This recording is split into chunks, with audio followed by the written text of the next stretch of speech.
जय श्री गणेश जी, हर हर महादेव, जय माता काली का आपका दिन बहुत ही शुभ हो ऐसी मैं कामना करती हूँ। मेरा नाम है ज्योतिष डॉक्टर सुंदर सक्सेना। मैं हरिद्वार उत्तराखंड से हूँ और आपका बहुत बहुत स्वागत करती हूँ। आज मैं आपको एक उपाय बताऊंगी। गुप्त नवरात्रि जो है 30 तारीख से शुरू हो रहे हैं। 30 तारीख से लेकर लगातार ये जो चलेंगे 7 फैब तक चलेंगे। और इस बीच में गुप्त नवरात्रि के दौरान बेसिकली जिनको कोई मनोकामना साधनी हो वो पूजा करता है। 4 तरह की नवरात्रि आती हैं, 1 2 3 4, जिसमें से 2 नवरात्रि जो चैत्र की होती है और पीछे जो सर्दियों वाली नवरात्र आती है जिसमें आप दशहरा पूजते हैं।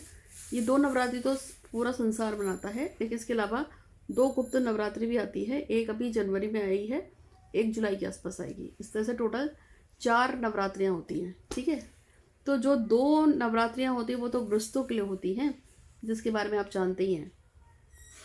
लेकिन जो बाकी के 2 नवरात्रि जो होती हैं, जो एक चैत्र में अश्विन में आएगी वो तो अलग हो गई। लेकिन अब जो 2 नवरात्रि चल रही हैं, यानी कि एक जो अब चलेगी जनवरी की 30 तारीख से, उस दिन से लेके अगले 9 दिन जो चलेगी, उसको गुप्त नवरात्रि को साधक करते हैं।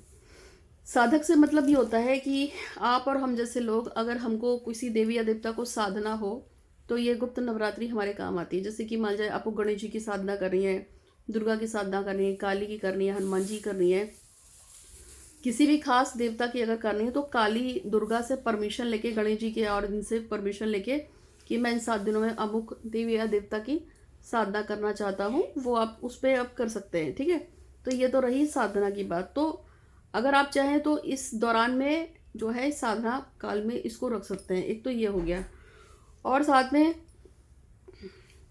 इसके अलावा गुप्त नवरात्रि में देवी देवताओं की इसलिए भी पूजा पाठ अनुष्ठान किया जाता है कि अगर कोई स्पेसिफिक आपकी मनोकामना हो और उस मनोकामना को आप पूरा नहीं कर पा रहे हैं, तो आप स्पेशल कुछ खास दिव्य मंत्रों के द्वारा आप उस मनोकामना को पूरा कर सकते हैं। आज का वीडियो इसी चीज़ के लिए बनाया गया है। तो आज आपको मैं बता रही हूँ, यदि आपकी कोई खास व्यक्ति को पाने की इच्छा है, जैसे आपका कोई दोस्त था या सहेली थी, वो कल तक तो बात कर रही थी, अचानक से उसने आपको ब्लॉक कर दिया, रीज़न चाहे जो भी हो, या वो ये कहते हैं कि भाई मेरे मम्मी पापा, तुम्हारे भाई बहन, ये रिश्तेदार वो रिश्तेदार नहीं मानेंगे, तो फिर मैं अब तुम्हारे साथ कोई रिलेशनशिप नहीं रखना चाहता हूँ या चाहती हूँ। ऐसा कोई कारण हो या कुछ भी कारण हो जिसकी वजह से अगर आपका और आपके पार्टनर के बीच का जो रिश्ता है वो अगर ख़राब हुआ हो किसी भी रीज़न से, तो आज का जो उपाय है, आज का जो मतलब वो है, आज मैं उसी के बारे में बात कर रही हूँ। कुछ खास प्रयोग है जिसको अगर आप करते हैं, शिद्दत से कर लेंगे, तो आपका जो पार्टनर है बड़ी जल्दी लौट आएगा। लेकिन शिद्दत से मतलब ये है, अपने किए हुए पूजा पे कभी भी डाउट नहीं करते हैं। ये बात बता बता के मैं थक गई हूँ। जब हम किसी की पूजा लगाते हैं, हम जब किसी की पूजा करते हैं, तो उस पूजा पे कभी भी डाउट नहीं करना चाहिए। मेरा काम होगा नहीं होगा, होगा तो कब तक होगा, ऐसा कभी नहीं सोचना चाहिए। दूसरी बात यह है, पूजा हमेशा गुप्त रूप से की जाती है। जब हम किसी 5 चीज़ को पाने की शिद्दत रखते हैं ना, कि काश ये मुझे मिल जाए, काश मेरा ये काम हो जाए, तो उस चीज़ को 110% सीक्रेट रखा जाता है। जैसे उसकी सीक्रेसी ख़त्म होगी, आपका काम नहीं होगा। इसके अलावा ऐसा भी होता है कि जब हम किसी चीज़ की पूजा पाठ में हम लगते हैं, हम किसी चीज़ को करना चाहते हैं, तो उस चीज़ में देवता को महत्व देना होता है। आप जिसकी पूजा कर रहे हो ना, आपको उसकी रिस्पेक्ट करनी पड़ेगी। अब ऐसा ना हो कि करने के लिए आप दुर्गा जी की पूजा कर रहे हैं, फिर आप ये भी कह रहे हैं कि दुर्गा जी 5 दिन हो गए आपके दिए जलाते हुए, अभी तक तुम्हारा काम नहीं हुआ।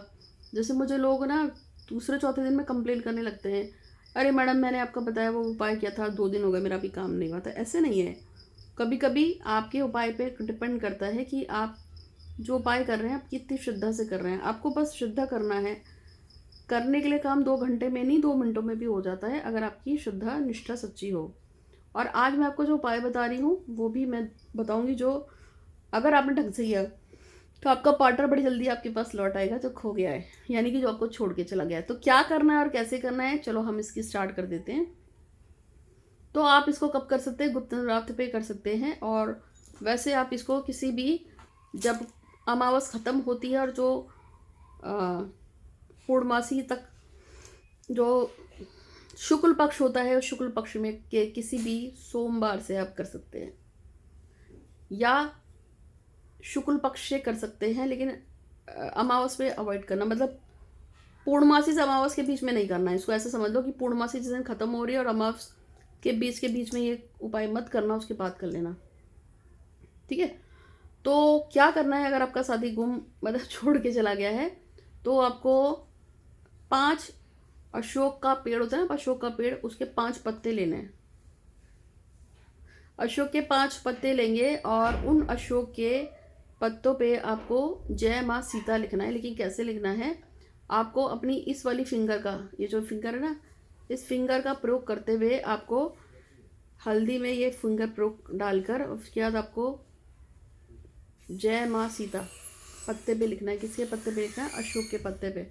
पत्ते कितने लोगे? 5 पत्ते। 5 पत्तों पे लिखकर उसके बाद आपको माता सीता का ध्यान करना है और कहना है कि हे माँ सीता, जैसे आपने अपने भगवान श्री रामचंद्र जी को पाया है और उनका साध लिया था, पा लिया था, जो भी आप बोले, उसी तरह से मुझे मेरा पार्टनर मिल जाए। आपको ऐसे करके थोड़ा सा आपको राम राम राम राम या जय सिया राम, जय सिया राम, जय सिया राम, जय सिया राम मन में जाप करना, मन में जाप करना है, ठीक है। चिल्ला के बोल के नहीं करना है। तो आपको अच्छा, जब जाप करते हैं ना, तो ये वाली जो अंगूठा है और ये जो फिंगर है ना, इसको ऐसे कर लिया करो।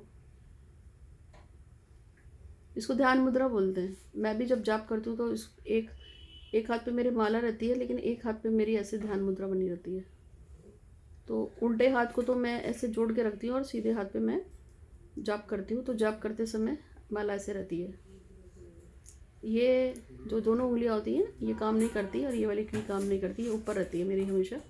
और ये मैं इस तरह से जाप करती हूँ, ये नीचे रहेगी, ये ऐसे से, ठीक है। तो आपको ये तो माला का बता रही हूँ, माला की बात नहीं हो रही है। आपको बस लिखना है जय सिया राम लिख लीजिए, या जय सिया राम ही लिखिएगा पीली हल्दी से, और लिखने के बाद उंगली से जय सिया राम, और उसके बाद जय माँ सीता, जय माँ सीता, जय सिया राम, जय सिया राम, जय सिया राम, जो भी आपको जपना है, लेकिन मानसिक रूप से जपना है, ठीक है। और अगर आपको सीताराम का कोई अच्छा सा मंत्र आता है तो आप वो भी कर सकते हैं, ठीक है। इसको कर लीजिएगा 20 मिनट। और उसके बाद ये जितने पत्ते हैं ना, अशोक के पत्ते जिस पे आपने लिखा है, ये जाके भगवान जो हनुमान जी के मंदिर में, वो हनुमान जी जो ऑरेंज वाले सिंदूर से जुड़े होते हैं, जो ऑरेंज वाले हनुमान जी हैं, उनकी जो इसकी 5 पत्तों की ना कलावा डाल के माला बनाकर हनुमान जी के पहनवा देना। समझे? नहीं समझे?